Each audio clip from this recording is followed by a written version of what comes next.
मुरादाबाद ठीक है आएगा। आज मुरादाबाद दौरे के क्रम में पहले तो एक निजी चैनल का कार्यक्रम था, मैं उसमें गया था, लेकिन उसके बाद भारतीय जनता पार्टी का जो कोर ग्रुप है उस कोर ग्रुप के साथ विस्तार से चर्चा किए। फिर हमारे पार्टी के जो मंडल अध्यक्ष और उसके ऊपर के सभी पदाधिकारी हैं उनके साथ बैठने का काम हुआ। जिले के अंदर जो विकास के काम चल रहे हैं उसके संबंध में कार्यकर्ताओं से भी फीडबैक लिया और फिर जिले की ये समीक्षा बैठक अभी मैं विस्तार से कर रहा था।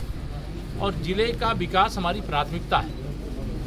सबसे पहले तो मैं मुरादाबाद के निवासियों को यहाँ पर जो इस बार का हमारा उत्तर प्रदेश सरकार का बजट आया है उसमें यहाँ एक विश्वविद्यालय स्थापित होने जा रहा है, इसके लिए बधाई भी दूंगा। और आने वाले समय में स्मार्ट सिटी प्रोजेक्ट के अंतर्गत कई परियोजनाएं हैं, विकास प्राधिकरण के माध्यम से कई प्रोजेक्ट हैं, लोक निर्माण विभाग की दृष्टि से, सेतु निगम की दृष्टि से कई प्रोजेक्ट हैं, ग्राम विकास विभाग की दृष्टि से जो ग्राम चौपाल हैं, जो समूहों का गठन करके महिला सशक्तिकरण का अभियान है, इन सभी क्षेत्रों में बल देते हुए आज की बैठक के माध्यम से जो यहाँ हमारे एक चार्टेड अकाउंटेंट की हत्या हुई थी, उस हत्या से जुड़े हुए जो असली अपराधी हैं उनको जल्द से जल्द खोज निकालने के लिए भी निर्देश दिया गया है।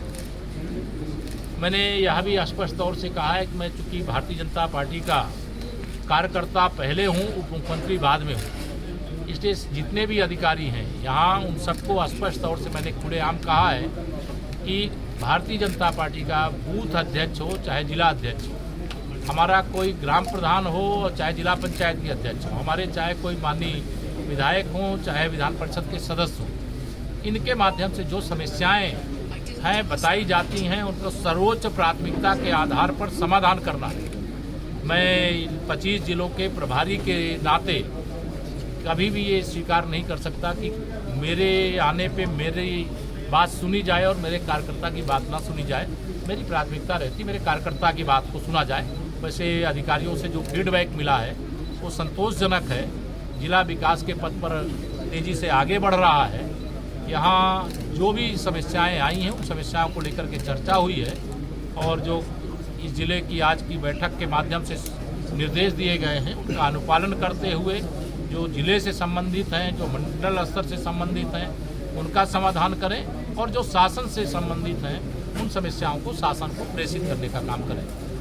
दूसरा राजनीतिक सवाल पूछे उससे पहले मैं ये कह दे रहा हूँ कि 2024 के लोकसभा चुनाव हम उत्तर प्रदेश में तो 80 में से 80 सीटें जीतेंगे, लेकिन 2014 में मुरादाबाद भाजपा के पास थी, अमरोहा भाजपा के पास थी, संभल भाजपा के पास थी। तो जो सीटें हम 2019 में निश्चित तौर से वोट अधिक पा करके 2014 से फिर भी हार गए थे, 2024 के लोकसभा चुनाव में इन सभी सीटों को हम जीतेंगे और उत्तर प्रदेश से 80, देश से 400 पार के साथ माननीय नरेंद्र मोदी जी के नेतृत्व में सबसे मजबूत सरकार स्वतंत्र भारत की बनाने का काम करेंगे।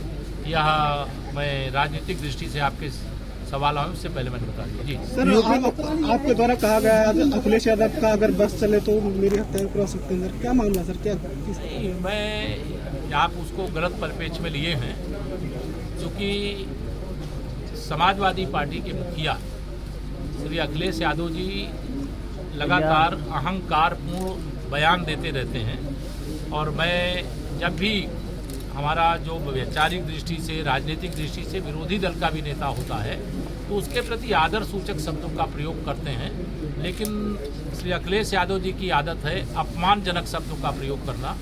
और पिछड़ा वर्ग का मतलब वो सैफई परिवार को पिछड़ा वर्ग मानते हैं, बाकी किसी को पिछड़े वर्ग का नहीं मानते हैं। इसलिए वह जो गलत शब्दों का प्रयोग लगातार करते हैं और जो जहर उगलने का काम करते हैं वह आप सब आपके चैनलों ने सब देखा है।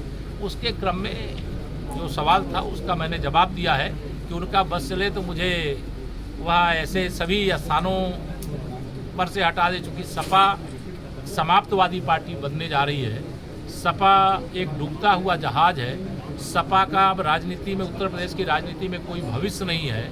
सपा बयानबाजी में है, ज़मीन पर नहीं है। उनके पास गुंडे, अपराधी और माफिया हैं उनके पास जनता नहीं है।